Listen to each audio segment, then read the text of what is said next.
Hello and welcome to episode 94 of Two Chairs Talking, a little podcast that is brought to you by myself, Perry Middlebus, and my ever-present co-host, David Grigg. Hello, David. Hi, how are you, Perry? I think we've both been a little bit down in the weather, haven't we? Just a bit flat today, David, but we'll try and get up for this episode. We will. We'll be filled with excitement, I'm sure. Give the listener something to worry about as we go on and chatter about this and that. This and that. What you been up to? Well, apart from yesterday having had a bit of a cold over the weekend, not a great deal. In fact, really, we're running a bit late with this episode because I hadn't read it anywhere near as much as I usually do, and then I got the cold, and so we're about 4 weeks instead of 3 weeks. So that's just the way things are. No. Yeah. Well, they're already the schedules that we set ourselves. Although I did have it mentioned to me on the weekend, your podcast is running late. Yeah. So the other listener said something to me. Said something to me over the weekend about not having it together, and I said, "Oh well, shrugged my shoulders and thought, well, it's a schedule. It's not a job. No, we do this for the love of it. It's a schedule that we set ourselves, and that's really it. And we can change it as much as we want to. Yeah. So, did you catch up on your reading, David? Well, I did, but it's a bit bitty this time round. It's a mixture of things that the books I'll talk about. One of which, in fact, was an audiobook. Ooh, okay. Odd. So, I say that because I don't know. I think we might have had this discussion previously, or at least I've had it with other people. That I'm not denigrating audiobooks in any way, shape, or form. I just don't think it's the format for me. Though I've listened to some in the car when we drove to Adelaide once 10, 15 years ago. I borrowed from the library a audio recording on CD of The Hobbit by a certain gentleman, Mr. Tolkien, and that was pretty good. Enjoyed that. That was okay. Yeah. So what do you think of them? I have a long history with audiobooks. I'll try not to bore you here, but bore away, please. It all started about probably now it's nearly 30 years ago. Well, that is boring. All right. Move on, Dave. About 30 years ago. No, it's all right. When I had a terrible commute in the morning, I used to drive my daughter to her school in Kew. Yeah. This is when we were living out Eltham Research Way, and I'd drop her at her school, and then I'd get on the Eastern Freeway, bumper to bumper traffic, Eastern Freeway, get to Punt Road, bumper to bumper traffic all the way down to South Melbourne, where I worked at the time. Yeah. And I was literally going nuts, just about banging my head against the window of the car, kind of going nuts. And but then I for some reason, I got the idea of audiobooks, and so I actually borrowed one from the local library. And back in those days, the problem was, of course, that audiobooks were on audio cassettes. You remember audio cassettes? Nobody even knows about audio cassettes these days. Young people don't. Anyway, they were terrible because they jam in the machine, and you have to splice the tape. It's terrible.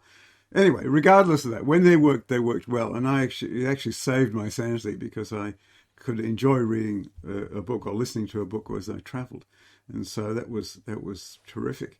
At the risk of boring you even further, so audiobooks sort of saved my sanity, but they also saved my finances at one point because I was so keen on audiobooks that I wrote a special bit of software that helped people convert audiobooks from CD or whatever into a form that would play on people's iPods then iPhones.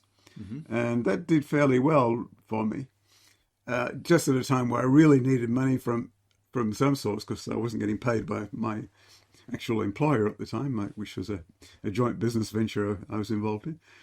And so that it's had a big effect on me as audiobooks over the years. But I haven't listened to them in a long time because I haven't had the commute. But I just picked up the idea again recently, and I started. So I may listen to quite a few things, I think, going forward from here.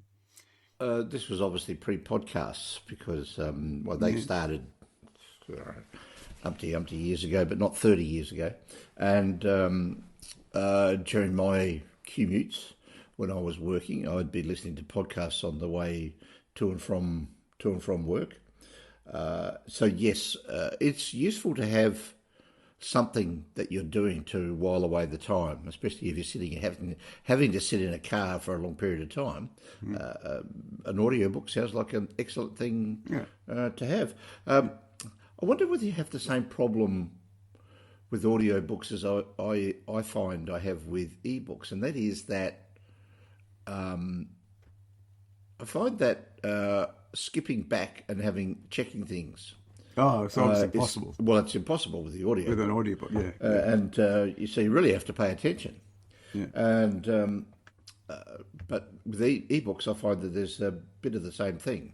That you're reading an ebook, and it may well be that the author of the book that you're reading is using, say, multiple character lines, multiple timelines, and may have, hopefully, given a title to each of the chapters, indicating what character or timeline they are. But then sometimes you have to try and work out which bit was in which that you've read, and you have to go back and have a look and reread. Sometimes have a bit of a reread. Yeah, you can't easily flip back. You can't do that very easily. You certainly can't do it with an audiobook. Yeah, that's right. An audiobook's a bit... But look, I can certainly see that it works. And if it helps with either a commute or walking or doing some exercise, I think it's an excellent thing. Yeah. Oh, weeding in the garden. Weeding in the garden is terrific with audiobooks. You put the headphones on, you just mindlessly pull out the weeds. Okay. Again, on podcasts for that, but I can see that it would help you get over some of those mindless but necessary jobs that you have to do that take a fair bit of time. And So is one of the books that you're going to be talking about today? It is. You listen to? Oh well, okay. Well, we'll leave that as in due course. As you're coming up in due course, and let us know how it's been. Have you ever read a book in print and then listened to it, or on audiobook, or the other way around? Yes, I have. How did that go? Did you did you find any major differences? It's probably more about what you pay attention to. I suppose with an audiobook, one of the things about an audiobook is that you don't skip ahead either. You have to listen to every word that was written in the book, which is what the author wants you to do, of course. But when you're actually reading a physical book, occasionally you might sort of, your eye will skip forward a line or two as you're reading, or you digest something very quickly, and you may skip past details of things, but you can't do that with an audiobook. You've got to listen to every word, which is probably a good thing as far as the author's concerned. Which way around did you do it? Did you listen to the audio then read, or the other way around? Well, I'm trying to think, but it's been a mixture of both, I think. I do remember that I, at one stage, I bought the copy of Jonathan Strange and Mr. Norrell, which is a great, huge hardback. Yeah, a brick. And for some reason I think I got hold of a free audiobook version of it too. And I actually listened to part of that via the audiobook. But I can't remember now. But I'm pretty sure I had the hard copy first. Does that then imply that you're listening, when you're actually reading the printed version, after having listened to the audio narration, audio reading of it, do you find that you're getting the narrator's voice in your head when you're reading the thing in print? No, you don't. No, I wouldn't say so. No. That's interesting. Yeah. I think that I might have a bit of trouble with that. No, I don't think so. Unless there's something about the narrator which is really annoying, in which case you really don't want to listen to the audiobook at all. So that can be an issue. You sort of get, and I'm not saying this is exactly the same, but you sort of get maybe something a little bit similar. When you get the one that I'm thinking of at the moment just popped into my head. You remember the John Mortimer Rumpole stories? Yes. Of the lawyer in London. The television adaptations were played magnificently by Leo McKern. the Australian actor. Well, it got to the point where even Mortimer couldn't see Rumpole unless he saw him as Leo McKern had portrayed him. And I'm just wondering whether that sort of familiarity it can put you off, I think. Leaks from one medium over into another. I think it can, because I think I listened to an audio book version of one of the stories, or maybe a collection of the stories, the Rumpole stories. And because it wasn't Leo McKern narrating, it just felt wrong. It just felt wrong. Just completely wrong. Yeah. You just thought, no, this can't be right. This is just not who it should be. Yeah. So I think, we're a situation where you've actually had a character in TV or movie play the part. Yeah, that could put you off. Yeah, because it's just so identified with that particular character that you can't sort of get that person out of your head when you're thinking of it. I mean, they were using the paperback editions of the Rumpole stories were using sort of caricatures of Leo McKern on the front cover, and so it just it was just everywhere. He was the character. Yeah, he was the character, and well, I must admit, he was perfect. Oh yeah, you really could not see anybody else playing it, and you almost think that after he died, I think he probably died before Mortimer died. Probably Mortimer gave up writing them because he had nobody to write them for. Okay, well, here's a question for you, Perry. Oh yeah. When you're reading the Mick Herron books, can you now visualize Jackson Lamb as anyone other than Gary Oldman? No, I can't. No, I couldn't. I'm sure. That's another good recent.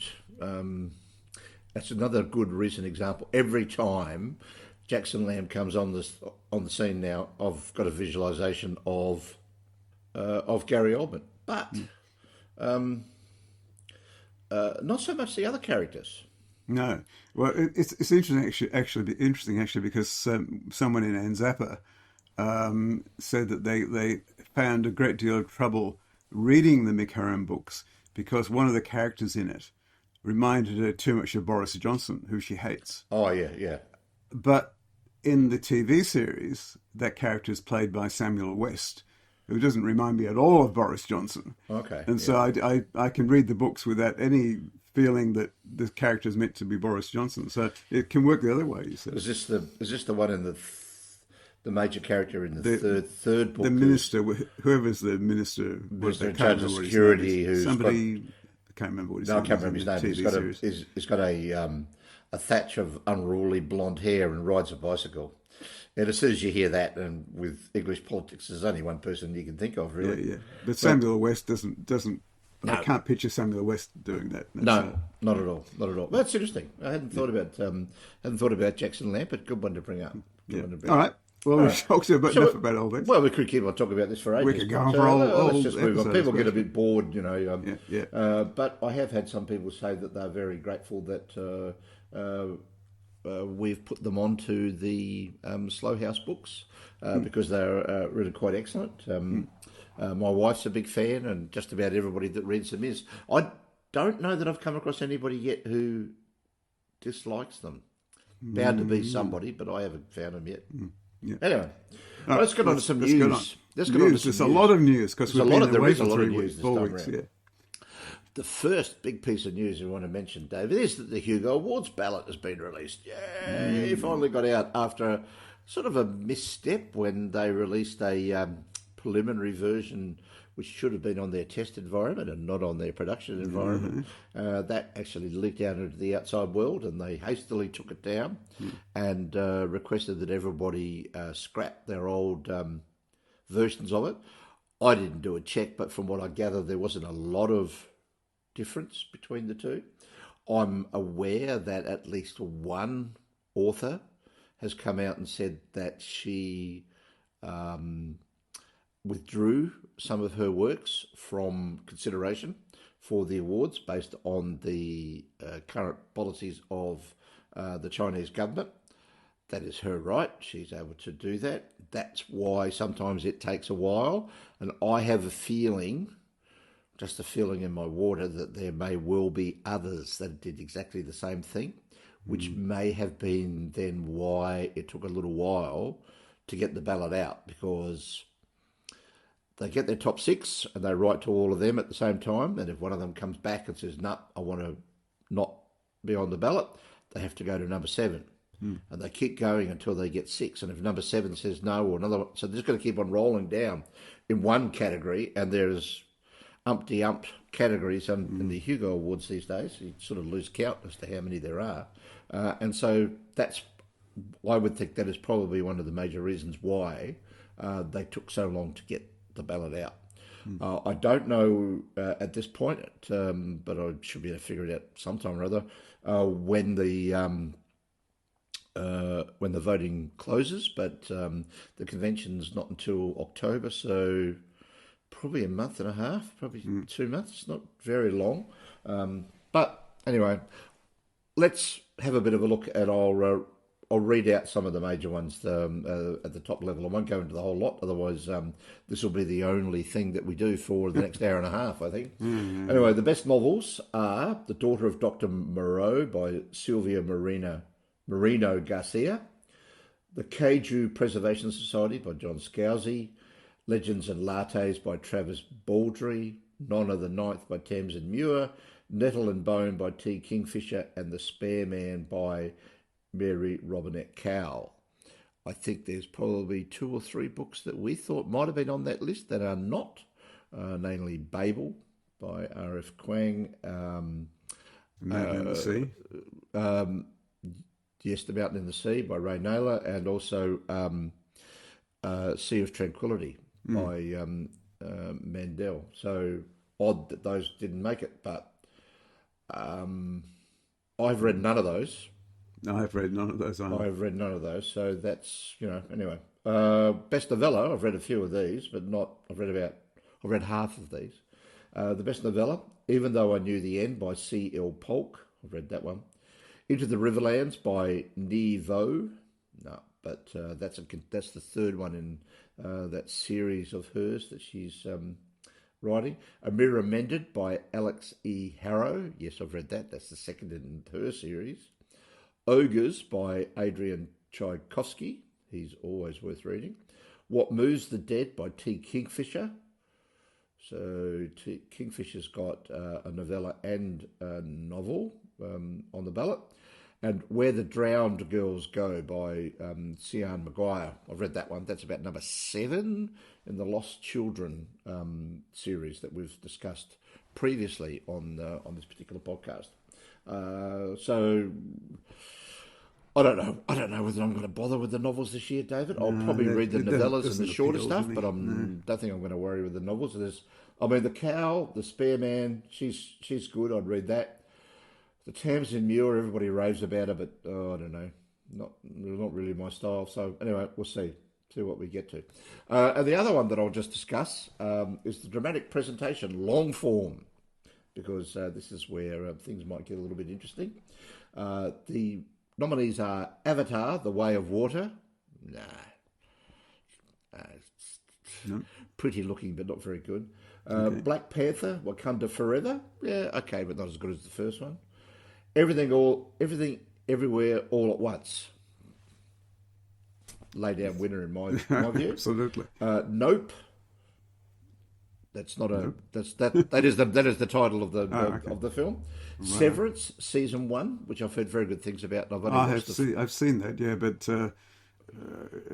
I don't know whether to watch the second season or not, because it left us very much up in the air at the end of the first season.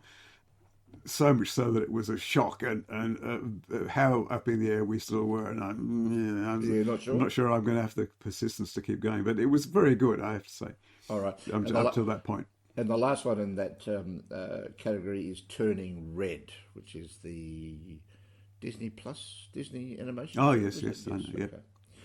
All right, so that's those. They will be announced at the winners of those will be announced at the World Science Fiction Convention to be held in Chengdu in China later this year. And so I might try working my way through the novellas and maybe the short stuff, and we might have a bit of a chat about that later on, but I don't think we'll go into it in great detail. No, not as we have in previous years. I just don't. it's a rather uninspiring list in my opinion. From what I know of some of those, feeling. I don't know. I'm not a lot of them, but yeah, yeah. Nothing there leaps out and says you've got to read me. No. Anyway, all right. The other finalists that were presented, the World Fantasy Award finalists, the best novel are Saint Death's Daughter by C.S.E. Cooney, Spear by Nicola Griffith. Now that's a good book. That's one I'd recommend you read, and it's short, 150 pages. That's a good book. The Ballad of Perilous Graves by Alex Jennings, Babel, R.S. Kwang, which you've read, and Siren Queen by Nevo.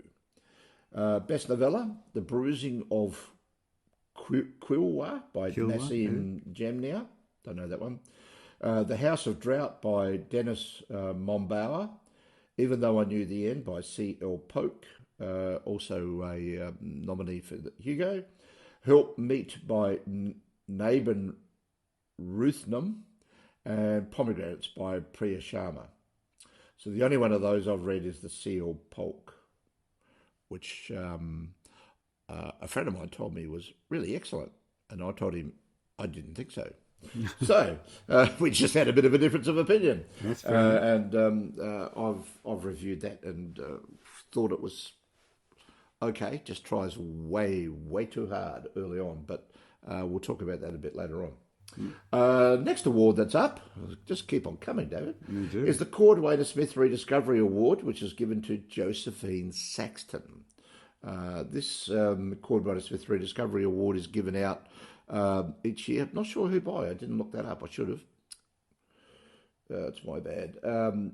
To basically reacquaint modern readers with authors who maybe were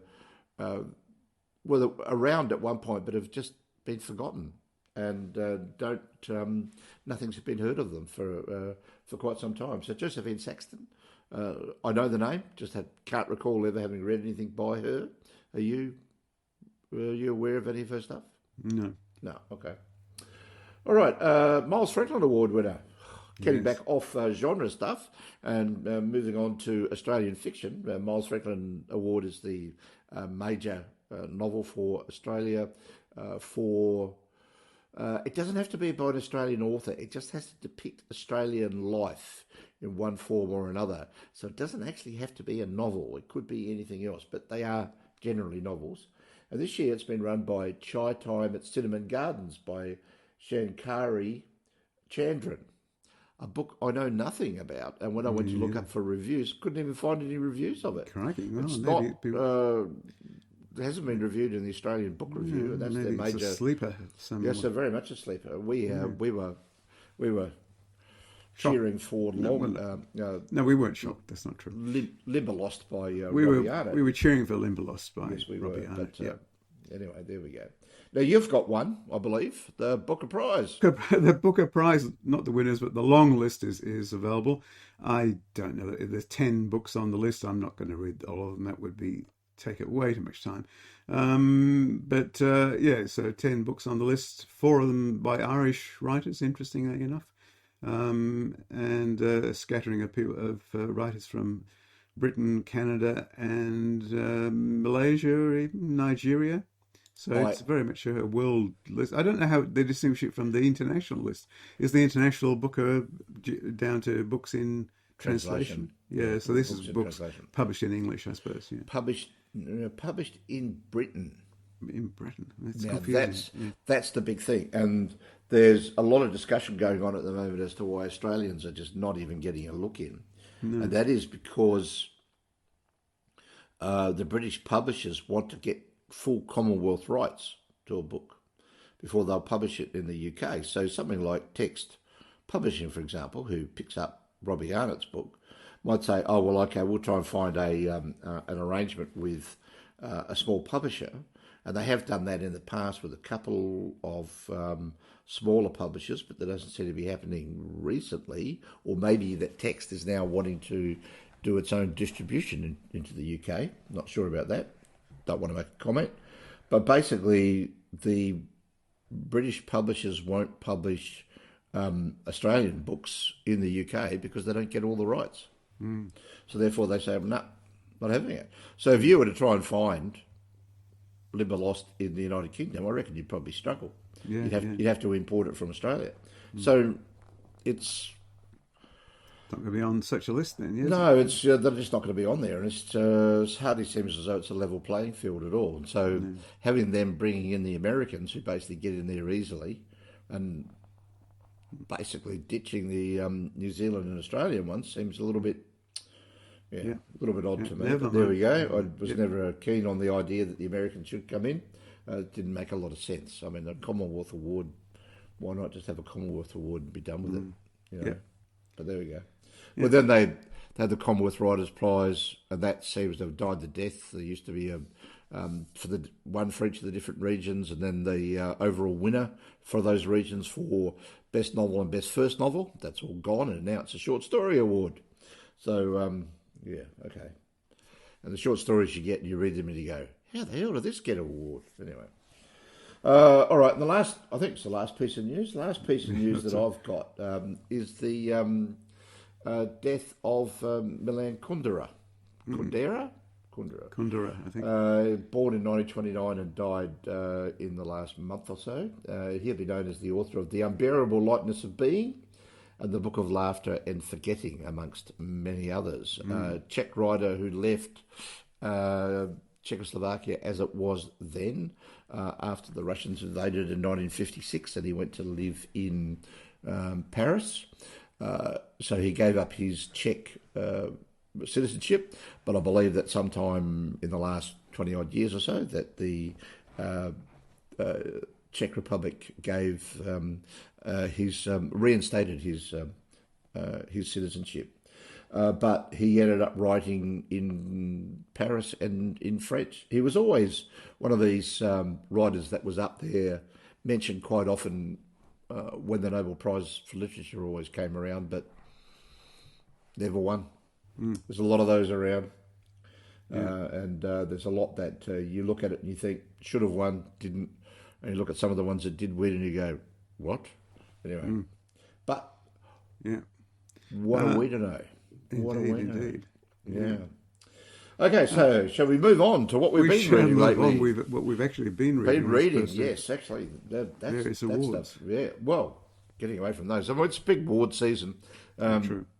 The Coode Street podcast has a big joke about every year about how many awards there are in the genre, and that's just in the science fiction, fantasy, and horror genres. And there's also a shed load in the crime and mystery eras, and in the general literary field. And I guess, I look, the way I look at it is, there's so many books being published. There's got to be some way for a general reader to be able to say, somebody thinks that this is a book worthy of being read. And if it's given an award, you might think, well, okay, there's probably a reason why it was given an award. It's probably worthwhile reading. Does it always work? No, but in general, I would say 80% of the time, you're probably onto a good thing. You're going to get some that are just like, you read it, you go, this is a dud. But, doesn't work for some people, works for others. That's anyway, true. So I'm going to talk about a book that is, first off, is a mystery or a crime it's in that sort of genre. And it won 3 major awards when it came out. This is a book called The Long and Faraway Gone by Berney. Great title, I like it. You might remember I spoke about another book by Berney called November Road a couple of years ago, which also did very well. And that was set around the time of the just after the Kennedy assassination in Dallas. That was an excellent book. This is the one that he wrote prior to that, and it was the winner of the Edgar Award for a paperback original, an Anthony Award for a paperback, and a Barry Award for a paperback from 2015. So it's not all that long ago, but basically 8 years. It's almost ancient history, David. Why are we reviewing stuff that's 8 years old? I don't know. Why aren't we reviewing the new stuff? Anyway. I've reviewed books that are hundreds of years old, so that's okay. That's okay.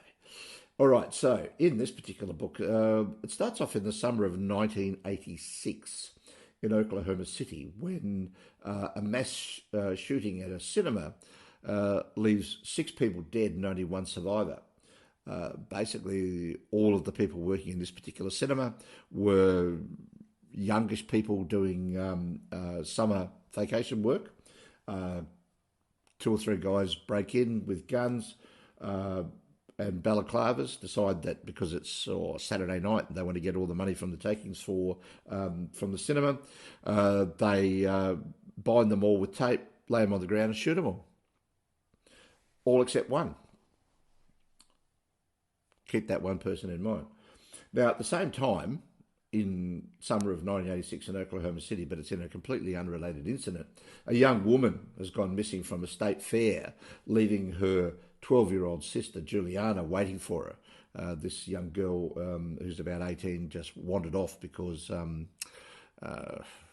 she thought that she might be able to get some drugs somewhere off some bloke, and never came back.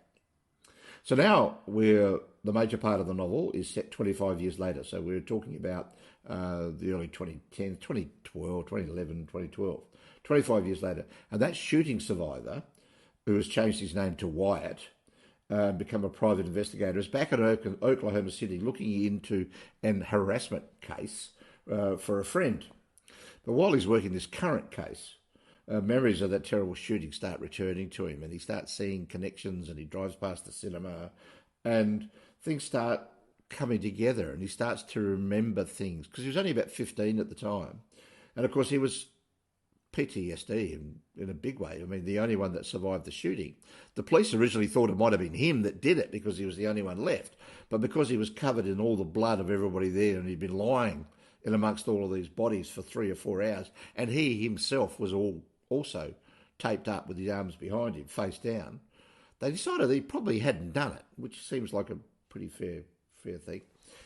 But as he's going through this new case and he's back in the city, things start popping up to him, and he starts remembering things that he had forgotten and people that he'd put out of his mind for a long period. And he gradually starts piecing together these details that have come back to him that sort of seemed unappointed at the time, but are now starting to make connections.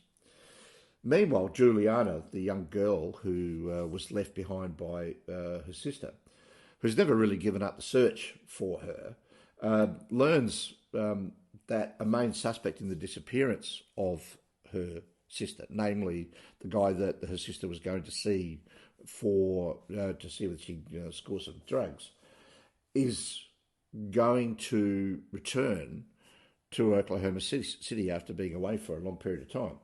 And around about the same time, she finds a photo on Facebook of the fair on the night her sister went missing. And things start coming together regarding that particular mystery as well. Okay. Now, these 2 threads, normally you would find that an author would basically sooner or later bring them all together, and so they coalesce. Well, in this particular instance, Berney doesn't do that. Okay. They're going along together. They cross over and they meet twice, but they're just glancing blows. Wyatt has to go to the hospital to get fixed up because he's been beaten up by somebody. And she happens to be the nurse in the hospital, so he's talking to her, but they never mention their either cases. And then later on, they see each other in a cafe again, never mention their cases together. Okay. A lot of it was really interesting. You sit there thinking, yep, these 2 are going to come together. It's all going to coalesce. It's all going to sort of be right. Wyatt's going to solve this, and she's going to realise he's a private investigator and get him to help. And no, it doesn't happen. Okay. It just goes down different ways. So I thought it was really well done in the sense that he's been able to give you 2 stories that are running at around similar times, but not entangling them so much that it becomes forced. He's a good writer, this guy. He really is a good writer. And this is a novel about as much about survival after a traumatic event and how you keep on going and how you try to keep pushing towards a solution to those traumatic events. as it is about the deeper mysteries at the heart of the plot. You know, the crime of the shooting and the missing woman. Oh, sounds And good. it is. I mean, Berney really has the chops to be able to get the most out of his writing skills and out of this particular story. And it's almost as Oklahoma City almost becomes as much a character in the story as everything else. So in a really good crime or mystery novel, you're going to find that the location is as much of interest as the actual plot and the story itself. He's good. He's certainly worthwhile reading, and I would heartily recommend that people go out and read his stuff. I don't think this book is as good as November Road, which I thought was excellent. And sounds like he's just got a new novel out as well, which I'll be searching out later on in the year to try to read that, because I think he's certainly a writer that you need to watch. You've intrigued me. I think I'll go hunt up that or the old November Road, and we'll have a look. Yep. Sounds good. Do that. All right. Well, as I say, I've actually had a bit of trouble getting books finished. I'm actually halfway through about 5 books at the moment. But I had a lot of trouble finishing books. So I actually have only got 3 books to talk about since the last episode. So here we go. So they're a mixed batch. All right. So the first one is actually a children's book, or it's a middle school sort of area, designed for kids from about 12 years upwards, like my grandchildren. Okay, so this is called Utterly Dark and the Heart of the Wild by Philip Reeve. This was published last year. And it's a sequel to Utterly Dark and the Face of the Deep, which was the first of the series, published about 2 years ago. I talked about The Face of the Deep in our episode 67. And at that time, I didn't expect there was going to be a sequel. It didn't seem like it ended up in the way that, it led to a sequel. And apparently neither did Philip Reeve, because I had a little mini conversation with him on Twitter. Oh, sorry, I should say on X. I suppose we have to call it now. No. Stay with Twitter. X. Stay with Twitter. Anyway, X is just ridiculous. Oh, it is ridiculous. But there you go. Anyway, he basically said he hadn't expected there to be a sequel either, but here it is, a sequel. And I see now that there's yet another Utterly Dark novel coming, so it'll be a third in the series. Now, Reeve is probably best known for his quirky Mortal Engines series, which I must go back and reread, actually. And they made a movie from the first one of those a few years ago, which was okay. It wasn't great, but the books are very good. Now, so back to Utterly Dark.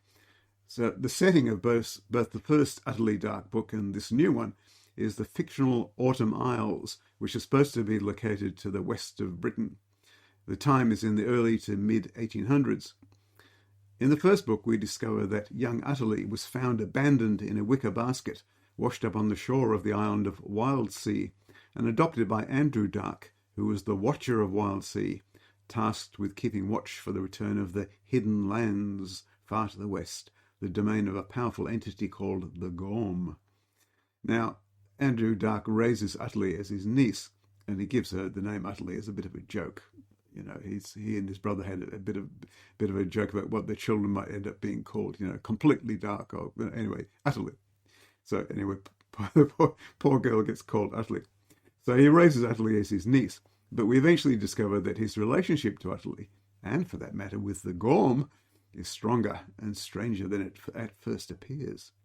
So that's the first book. Now, Andrew's brother, Will Dark, returned to Wildsea partway through the first book. And at the start of this one, he's getting married to a woman called Aish, who rescued him from a shipwreck in the first book.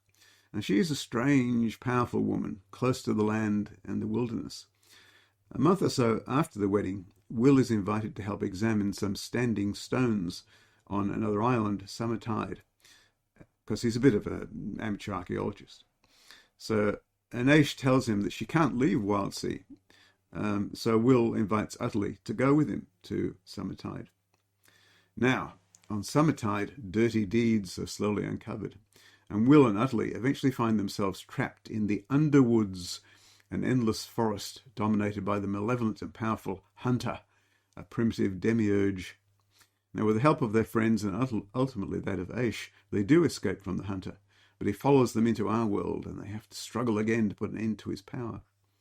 And doing so forces young Athalie to make a solemn promise to the Gorm in order to recruit her help, a promise which we will have to wait for the next book in the series in order to see how it plays out. Look, all of this, I love this sort of stuff. All of this makes a compelling story for young and old readers alike. I enjoyed it a lot. Now I'll be looking out to buy the next book in the series, Utterly Dark and the Tides of Time, as soon as it comes out. Good stuff. Sounds a bit like you could draw a long line between Susan Cooper and Alan Garner's work in this. Yes, there's definitely there seems to be some hints of and what's he'd gone be very, before. Yeah, Reeve would be very familiar with those books. You mentioned the Susan Cooper series and so on. Yeah. There are definite hints of those here. I think he's a very good writer all around. But that's his audience.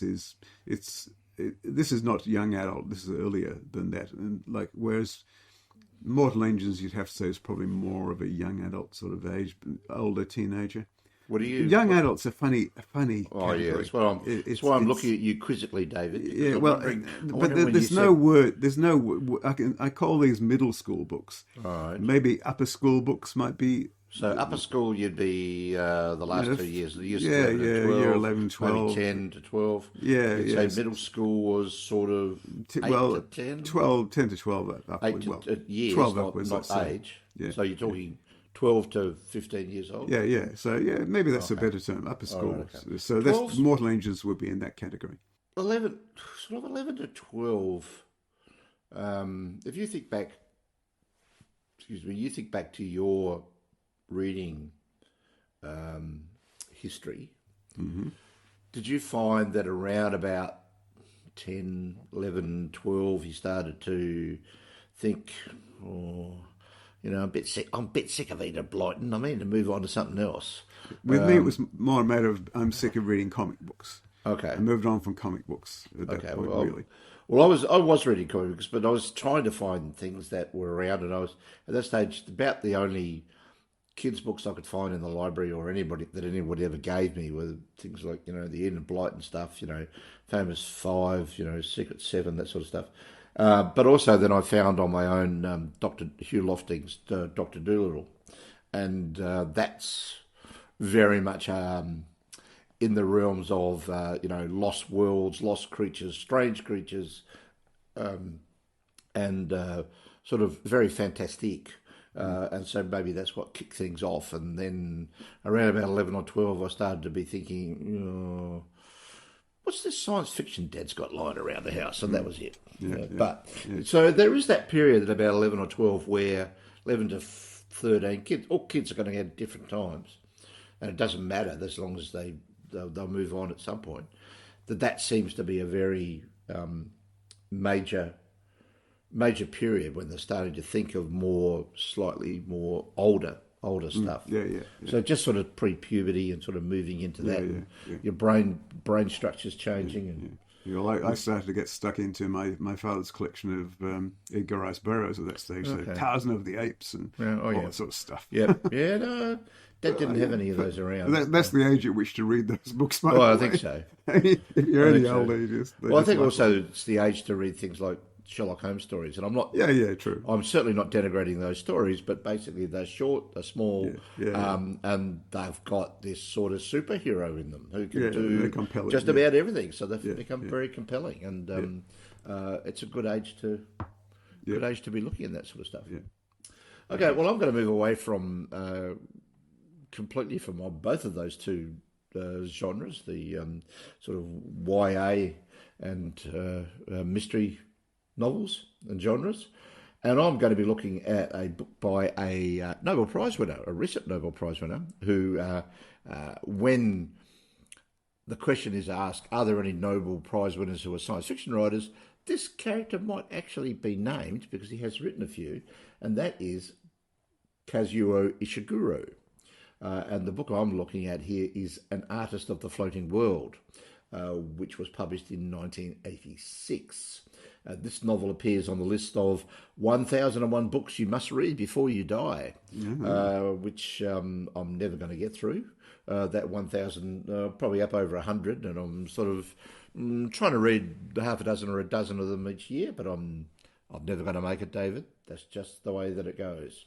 Well, I mean, it's a good thing, Perry, because if you got to the end of the 1,000 books, you just have to roll over and die, obviously. Well, I would, yeah, because once I've got there's nothing less for me to read, so That's right. that'll be it. No, anyway, look, I don't mind those lists. I'm a big fan of those lists because more than anything else, it just helps me, keeps me focused on things that, just go back and read these, and you're not going to like them all, but that's okay. But this one I did like. Now, if you know about Ishiguro, his major early claim to fame was The Remains of the Day, which was made into the film with Emma Thompson and Anthony Hopkins, of course. Anthony Hopkins, of course. Thank you very much. Now, Ishiguro seems to specialise in main characters who tend to look back on their past lives with some sense of regret or misunderstanding. Sometimes, as in The Remains of the Day, there's a regret of a road not taken. But here it concerns decisions made in youth that echo down the years. And this novel is narrated by Masugi Ono, an aging painter in the years after World War II in Japan, who has retired and spends his days looking after his family and reflecting on his own work, on his own life, basically. Ishiguro never blatantly states the fact, but it appears that Ono's work was an integral part of the Japanese war effort, rallying patriotic and nationalistic themes and motives that the army used to rally support for the emperor and the imperial army. Now, Ono had originally been a student of a master artist who specialised in images of what's referred to as the floating world, which is a term used to describe the lifestyle and culture of the pleasure-seeking aspects of Japanese culture between the two world wars. And, of course, it disappeared when World War II came about. Now, his main character, Ono, is very much an unreliable narrator, not because he's trying to hide anything, but because he's seemingly completely unaware of how his art was used and the impact it had on the Japanese people. A lot of people know exactly what he was up to, but he just seems to be completely blind to the whole fact. Now, so it's interesting watching somebody slowly coming to a realisation about what it was their life was like.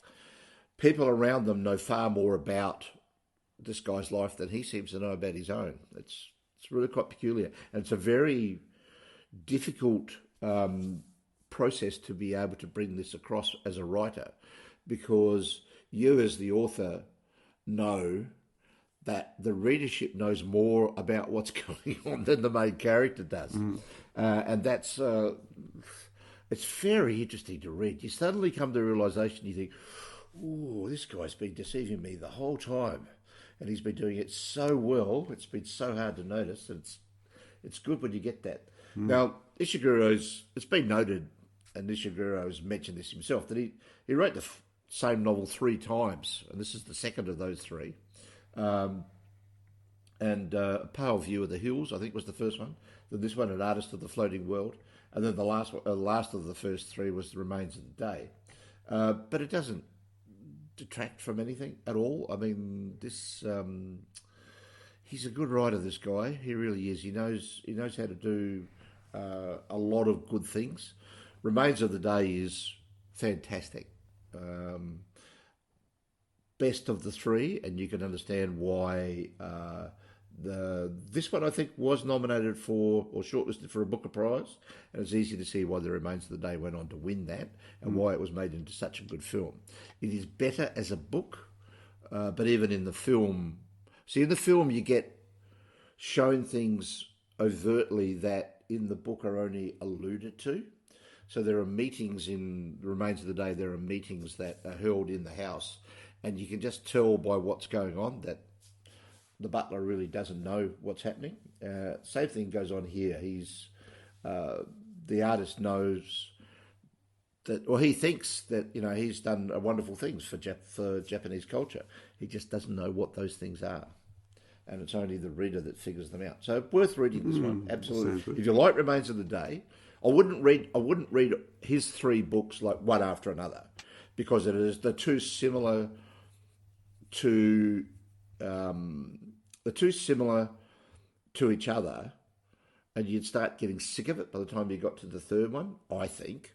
But I'm like that, I'm not a serial reader of either series or a particular novelist.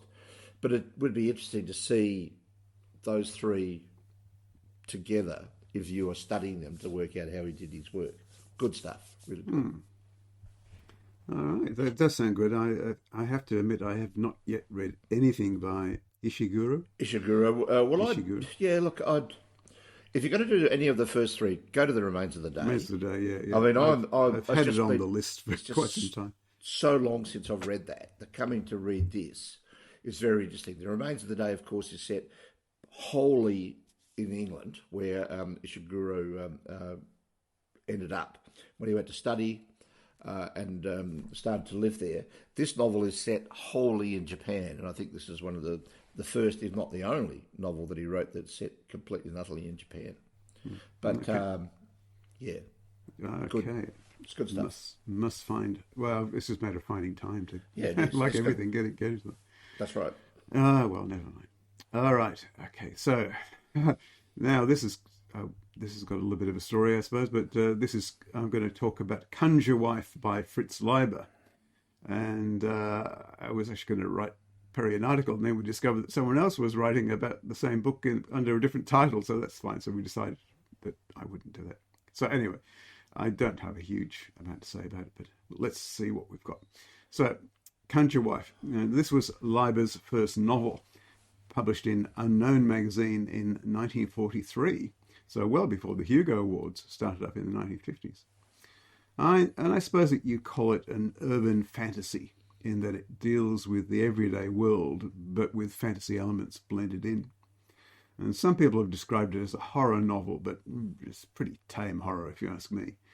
Anyway, in the book, Leiber plays off the deep fear of the hidden powers of women that men kind of always had, going back to prehistoric times. Women, after all, have the power to create new life from their own bodies. And they have knowledge, secret women's business concealed from men. So in Conjure Wife, he spins this deep-seated ancient fear into the concept that even in the modern day, all women, or at least the vast majority of women it seems, have secret knowledge of witchcraft concealed from men, but acknowledged among themselves. And they use this magic not at all in the gently humorous way of the TV series Bewitched, but much more seriously to defend themselves and their male partners from the evil influences of other women. Now, the novel is told in the third person, almost entirely from the point of view of Norman Saylor, a sociology professor in his 30s who specialises in ethnology. He's currently employed at Hepnell College, a university in a small town in the United States. His academic researches have concentrated on the use of ritual magic in primitive societies, and he spent a lot of time travelling the world to document these practices, accompanied by his wife, Tansy. Now, though he's still young and an outsider, he's succeeded remarkably well at the college, and he can't help thinking to himself how lucky he has been, and how well Tansy has navigated the rather close-minded community of college wives and the whole community there. Now, he's at home one day while his wife is out, and he's idly mooching around the house, and for whatever reason, he decides on a whim to have a look in her dressing room. And the usual sort of things, makeup and so on. But in one of her drawers, he discovers some strange things. Jars of what appears to be dirt, with labels on them. Some dried up herbs, other things. And as he looks at these things, he realizes that these materials are very familiar to him because they're very similar to those he's recorded from primitive societies. He looks closer and finds that the jars of dirt are labelled with the names of local cemeteries.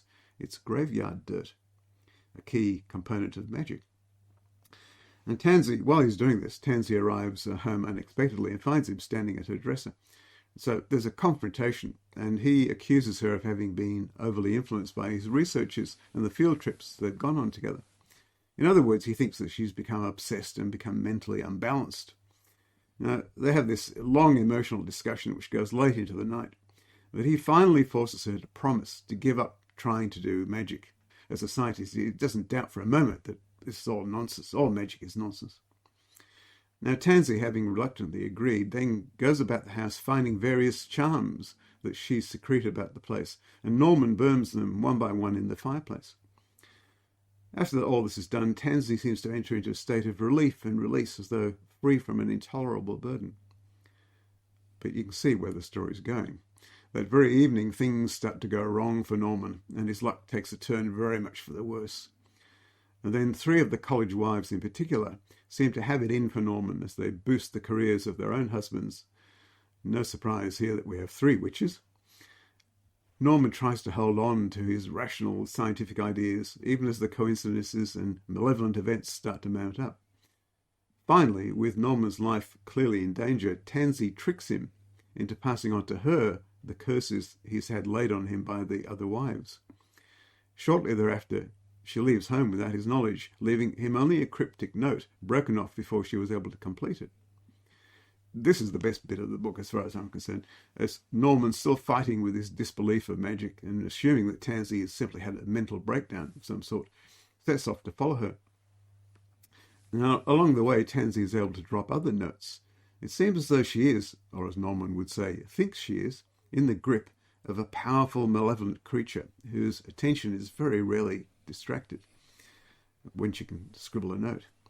It's taking her to a bayside town to commit suicide by drowning herself. Now, the notes that Tansy drops add up to the instructions for how to put together a spell which will free her. And despite his scepticism and his fear for Tansy, Norman tries to assemble the spell, but as a midnight deadline approaches, the simple objects required seem to conspire against him to make it terribly difficult. He has to tie knots in things, and he can't get the knots to work, and things slip out of his hands. It's very frustrating. The tension mounts. So Leiber I think he does a great job here building up the tension as this happens. Finally, Norman completes the spell, but he hasn't done it quickly enough. He's just missed the deadline. So I won't give away what happens after that, but the tension continues, and there are a number of, I thought, pretty clever twists to the story before evil is defeated.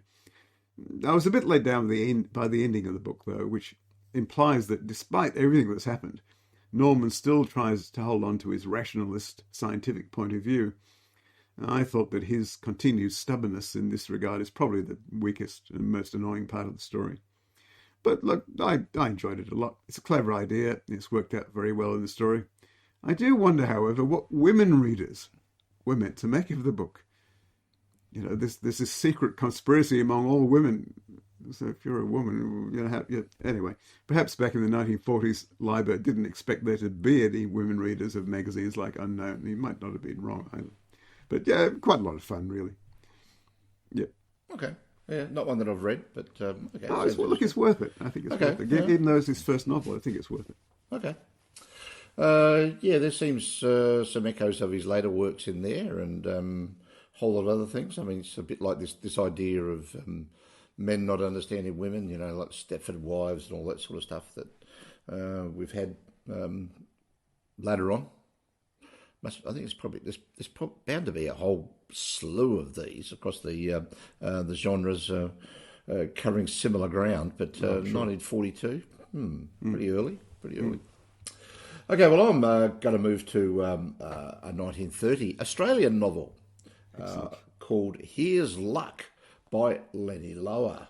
Now, Lennie Lower was an Australian author who didn't really live all that long, I don't think, and he was mainly a journalist, but he wrote a couple of novels, Here's Luck and Here's Another, which I think is probably a sequel to this one.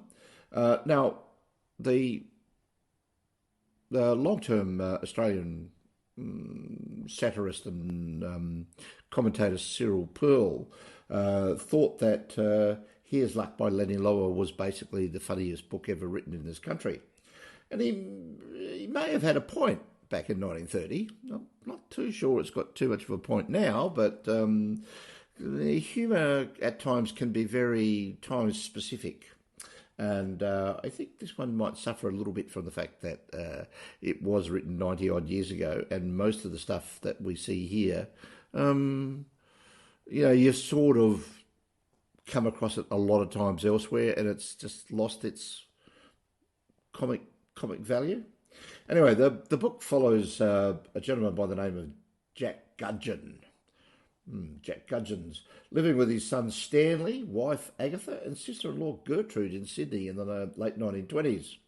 Now, Jack seems to somehow survive without having much work around. I'm not sure where he's getting his money from at the start of this particular novel. But anyway, Gertrude that's the sister-in-law's, but continually telling Agatha to leave her husband, as she leaves him to be a no-hoper and a drunk. Well, he's certainly a drunk, and he drinks copious amounts in this particular book. Now, so Jack wakes up one day, hungover as usual, to find that the two women have moved out. And the rest of this novel follows Jack as he, his son, and later his brother-in-law George, that is Gertrude's brother, get involved in a series of drunken escapades that ends with a spectacular party at their house, which catches fire and burns to the ground. Look, it's all fun stuff, but it sort of gets a little bit repetitious. There's after a while, I mean, they have a run-in with the police that they get out of, and his son Stanley buys a motorbike, and they have a lot of problems with the motorbike because Stanley really doesn't know how to drive it very well, and he's got a sidecar which he keeps on running into things with and disconnecting and going off everywhere. And they have a day at the races where they've got absolutely no idea about races, but they take one tip and it works, and they take another one and ignore it and back something else and that works. So whatever happens, they basically seem to sort of find their way through all these escapades all the way right through to the end. I mean, Stanley picks up a girlfriend who comes around and cleans the whole house up, and cooks all their meals for them and all this sort of stuff. As I said, it was considered to be one of Australia's funniest ever novels, and you can appreciate it for its satire and its quality of its writing. But I think it's lost its bite over the years, and I think this is one more to be read for historical significance more than anything else. I think our late friend John Bankson was a big Lennie Lower fan. He was, yeah. And I can understand why you would think that this was a sort of. You could almost draw a line between this and some of the comic Irish novels that we know that John Bankson also used to like quite a lot. So you would have been able to see a connection between the two, and you can read that for that. Yeah, wasn't overly amusing. I mean, there were some funny bits in it, and that was fine. But did I laugh out loud? No. Anyway, that's that. Yep. I'm just trying to fill in some of my Australian literary history. Fair enough too. By reading some of these older stuff. Yeah. All right. Well, this is a huge leap away from that, I guess. And so this is The Russia House by John le Carre, a very well-known writer of espionage novels. And I hadn't read this before, but actually, as we were saying earlier, I actually listened to this as an audiobook. And one of the tricks with audiobooks is you've got to be able to cope with the narrator's voice. Can have a really excellent book which has got a narrator's voice you can't bear, and so it spoils it, so you can't. But that was not a problem here, because Michael Jaston does an excellent job of it. I think he's narrated almost all of le Carre's novels for Belinda Audio. Yeah. Anyway, let's go to the book itself. So it's set during the final years of the Soviet Union, and it centres on the book industry, and in particular on a middle-aged, unsuccessful publisher, Bartholomew, or Barley, Scott Blair, who's the book's main character. And what an intriguing, compelling character he turns out to be. The novel opens in Moscow at a trade fair for books where there are stands for Western publishing companies to sell their wares and to perhaps take on new titles from Russian writers. Now, at the close of one of the days of the fair, one of the standholders, Nicky Landau, is approached by a beautiful young Russian woman, Katya, who has been desperately looking for Scott Blair. But Blair hasn't turned up to the fair this time. She tells Landau that Blair has promised to publish a book, a novel, by a friend of hers. It's vitally important that he does so, she says. And she presses 3 handwritten notebooks on Landau, which he's very reluctant to take from her. Now, there's some lovely characterization in here of this Nicky Landau character, despite him taking only really a very minor role in the book as a whole. I really like the way that Le Carre does characters and describes characters. Anyway, Landau is an expatriate Pole, more British than the British, and he has a soft heart towards good-looking women. So he takes pity on Katja and agrees to get the notebooks to Scott Blair, whom he does know through the book trade. And he cleverly manages to smuggle the notebooks out of Russia and back to England. And there he tries to locate Blair, to no avail, and to his increasing annoyance, can't track him down anyway. So he actually has a look at the contents of these notebooks, and he finds them full, not of a novel at all, but of mathematics and diagrams covering some sort of military issue. So suspecting that Blair is some sort of secret agent, Landau doggedly keeps trying to contact the authorities until he forces the British intelligence services to take him seriously and to accept possession of the notebooks. At which point alarms start going off. This is hot stuff, apparently to do with Russia's nuclear readiness. And the material is eventually passed to the Russia House, which is the department which concentrates on that particular country. And the agents here and their interactions between each other, and then with the agents of the CIA, become a major focus of the novel. But Landau is wrong. Barley Scott Blair isn't a secret agent, not at all. So Le Carre is brilliant at characters, and I also find it interesting how he's often able to have us deeply understand a character, not by a direct description of that person, but through looking at their actions and their movements and things around them. It's very, very clever. I could cite examples, but I don't want to go on all night. So we don't quite have that same thing here, but we do get a really good view of Barley Scott Blair's character well before we meet him, through what Nicky Landau has said of him, and through the investigations that are carried out into his background by the security services.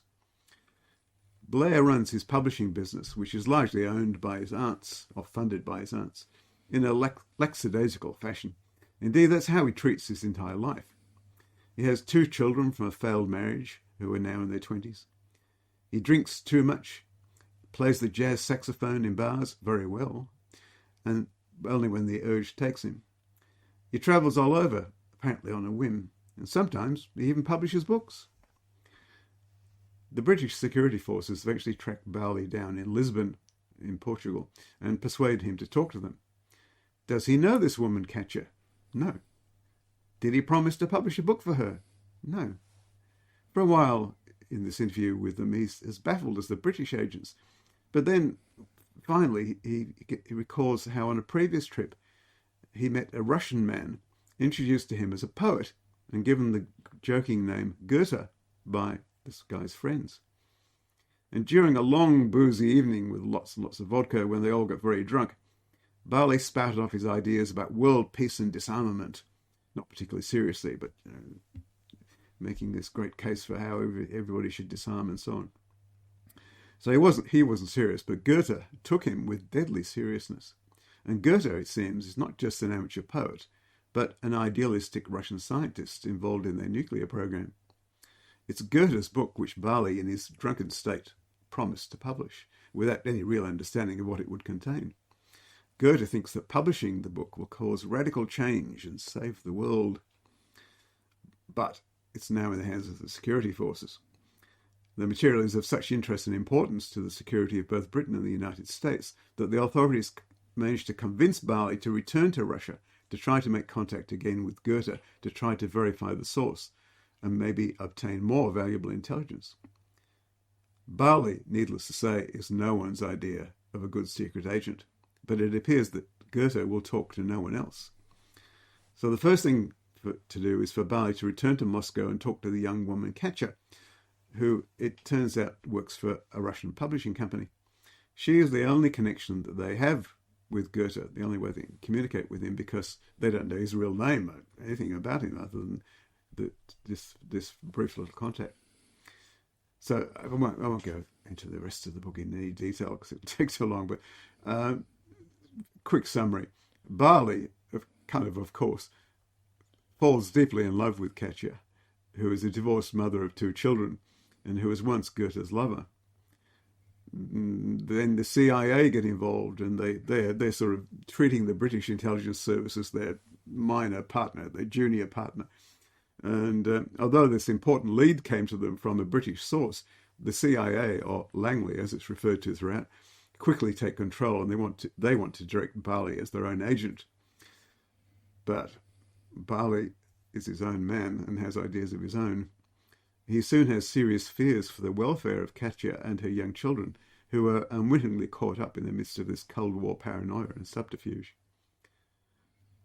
And so I won't try to map out the rest of the book for you. You should read the book. But interestingly, although the book focuses on Barley Scott Blair as the main character, and for much of the start of the novel, it all appears to be written in the omniscient third person, we discover that in fact it's being narrated from the first person point of view of someone called Harold de Palfrey, or Old Palfrey, who's a legal advisor working for the Russia House, who has his own personal concerns. This disconnect bothered me a bit. How does Palfrey know exactly what Lauder and then Blair were thinking at various points in the story? It's eventually explained, not sure totally how convincingly, but that's a bit of a nitpick, really. There's no doubt that Le Carre knows how to create a tense, compelling drama. And here he ends by showing us the absurdity of this Hall of Mirrors effect of espionage and nuclear strategy. Now, although this novel is set in the era of Mikhail Gorbachev, Perestroika and Glasnost, the elements of a spy novel are unchanged and still make for a highly readable story. I can't close without mentioning that the Russia House was turned into a movie in 1990, directed by Australian director Fred Skepsey. It stars Sean Connery as Barley Blair and Michelle Pfeiffer as Katya, with a script by Tom Stoppard, British playwright. It seems to have been generally well received, with the two lead actors given credit for excellent performances, Sean Connery in particular, apparently. But it went nowhere in the awards and only gets a 70% rating on Rotten Tomatoes. I haven't seen the movie. Have you, Perry? No, I haven't seen it. I haven't read the book either. So yeah, it's definitely, the book is like everything that Le Carre writes is well worth reading. Yeah. Look, it's one of those ones again that is on the list because it's up on the bookshelf, so it's got to get to it sooner or later. I mean, I keep saying to myself, sooner or later I'm going to have to get in there and finish off the Le Carre novels that I haven't read, and there's a lot of them. So, but because of course I read the Carle trilogy and discussed that on the podcast a couple of years back. You know, the Spy That Came In From the Cold, Tinker Tailor Soldier Spy, and the Honourable Schoolboy. Was it Smiley? Yeah, I think so. Well, Smiley's People, was it? Smiley's People. Yeah. Smiley's People. I don't think. I don't think Spy That Came In From the Cold was part of it. Maybe Smiley is in it at the end of it. Smiley's in it at the end, but I don't think Carla's in it. Carla's. No. I think he gets. Carla first gets mentioned in Tinker Tailor when he's talking about. Anyway, it's a long story, but look, he's certainly an excellent. Excellent author, and really knew his chops. Yeah. This one reminds me a bit of The Spy Who Came In From the Cold, in that you've got this central character who's a sort of idiosyncratic person who's involved in the spy business, but may not be a perfect fit. And certainly, I like this character quite a lot, Barley Scott Blair. So I think it's well worth reading. Okay, well, thanks, David. That's good. Look, I just wanted to, before we finish up today, there's one thing that I wanted to talk about because I was just blown away by this and television series, and I think that I should have a bit of a chat about it. It's called The Bear, which the second season of which is currently streaming on Disney+. I think I may have mentioned or talked about the previous first season of this, maybe earlier in the year or late last year, not sure. I gave it a 4.5 rating, and I thought it was pretty damn good. This is better. This season is much better. Okay. So anyway, just to give you a bit of a brief background about it, this one it follows the main character of an award-winning chef by the name of Kami Bazzato, the bear, who has returned home to Chicago to take over the family sandwich shop after the death of his older brother. Now, you've got to remember that sandwich shops in Chicago, when they are the original beef sandwich shops, are a little bit different from the sandwich shops that you and I know. They're big, massive sandwiches that they make there. Now, in that first season, Carre tried to maintain the old traditions of the Chicago beef sandwich, as well as trying to reduce some of the lessons and techniques that he'd learnt as working in fine dining restaurants in New York and Copenhagen. He does actually mention having worked for Noma at one point, but it just wasn't going to fit. It just wasn't going to work all that well. So he's decided to gut the place and turn it into a fine dining establishment that he's always wanted to own and to run. Now, this season tells the story of how he makes that work, from the idea of gutting the old restaurant, building it all up again, all the problems he has to go through and getting it fitted out, getting all the permits, making sure that all of his staff are trained up properly. It follows, so this particular season follows through from the time when they first decide that they are going to put a fine dining restaurant into this old sandwich shop. And different episodes in the season follow individual restaurant staff members as they make this transition from one style to another. Sous chef Sid wanders around Chicago trying different foods in various restaurants as she attempts to gain ideas for the menu that they're going to be using. Cousin Richie, who seemed to be completely lost in the first season and actually says that he doesn't know what he's doing and what he's doing there and where he's going to go. Everybody else seems to have something they can do. He is sent off by Carre to go and work in a fine dining restaurant in